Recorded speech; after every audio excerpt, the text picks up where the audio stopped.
সম্প্রতি পাকিস্তান ভারতের মধ্যে সংঘর্ষ বন্ধে যুক্তরাষ্ট্রের প্রেসিডেন্ট ডোনাল্ড ট্রাম্পের ভূমিকা নিয়ে দুই দেশের মধ্যে উত্তপ্ত বিতর্ক তৈরি হয়েছে। পাকিস্তান ট্রাম্পকে শান্তির দূত হিসেবে প্রশংসা করলেও ভারত তার ভূমিকা পুরোপুরি অস্বীকার করেছে।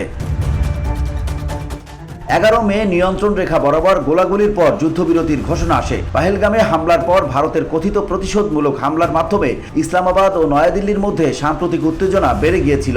এতে পারমাণবিক যুদ্ধের আশঙ্কাও দেখা দেয়। সোমবার করাচিতে এক বক্তব্যে পাকিস্তানের প্রধানমন্ত্রী শেহবাজ শরীফ বলেন, ট্রাম্প হচ্ছেন শান্তির মানুষ। আমি বিশ্বাস করি তার দল আন্তরিকভাবে এই সংকট মোকাবেলায় এগিয়ে এসেছে এবং যুদ্ধবিরতিতে গুরুত্বপূর্ণ ভূমিকা পালন করেছে। এদিকে হোয়াইট হাউসে প্রেসিডেন্ট ট্রাম্প সাংবাদিকদের বলেন, আমরা এক ভয়াবহ পারমাণবিক যুদ্ধ থামিয়েছি। লাখ লাখ মানুষ মারা যেতে পারত। আমি গর্বিত যে আমরা তা ঠেকাতে পেরেছি। তবে ভারতের অবস্থান ভিন্ন। দেশটির পররাষ্ট্র সচিব বিক্রম মিশ্রি সোমবার সংসদীয় কমিটির এক বৈঠকে বলেন, এই যুদ্ধবিরতি ছিল পুরোপুরি দ্বিপাক্ষিক সিদ্ধান্ত। কোনো তৃতীয় পক্ষ এতে জড়িত নয়। তিনি দাবি করেন, পাকিস্তান থেকে কোনো পারমাণবিক হুমকির ইঙ্গিত মেলেনি এবং ভারত শুধুই জাতীয় স্বার্থে কাজ করেছে।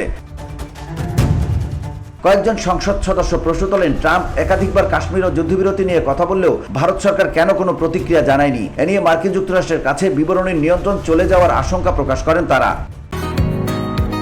বসুন্ধরা, উত্তরা, বনশ্রী, কুড়িল ও বাড্ডা সহ রাজধানীর বিভিন্ন স্থানে অভিজাত ও অত্যাধুনিক মানের ফ্ল্যাট কেনার এক নির্ভরযোগ্য প্রতিষ্ঠান প্লেজেন্ট প্রপার্টিজ লিমিটেড।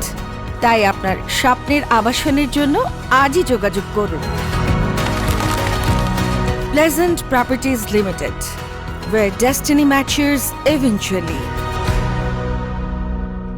ভারতীয় বিমান বাহিনীর ক্ষয়ক্ষতি সম্পর্কেও পররাষ্ট্র সচিব কোনো মন্তব্য করতে অস্বীকৃতি জানান। একে জাতীয় নিরাপত্তার বিষয় বলে উল্লেখ করেন। 5 ও 6 মে রাতে ভারত একাধিক পাকিস্তানি শহরে ক্ষেপণাস্ত্র হামলা চালায়, যা তারা সন্ত্রাসবাদের বিরুদ্ধে অভিযান হিসেবে দাবি করে। এ হামলায় বেসামরিক মানুষ ও সেনা সদস্য নিহত হন।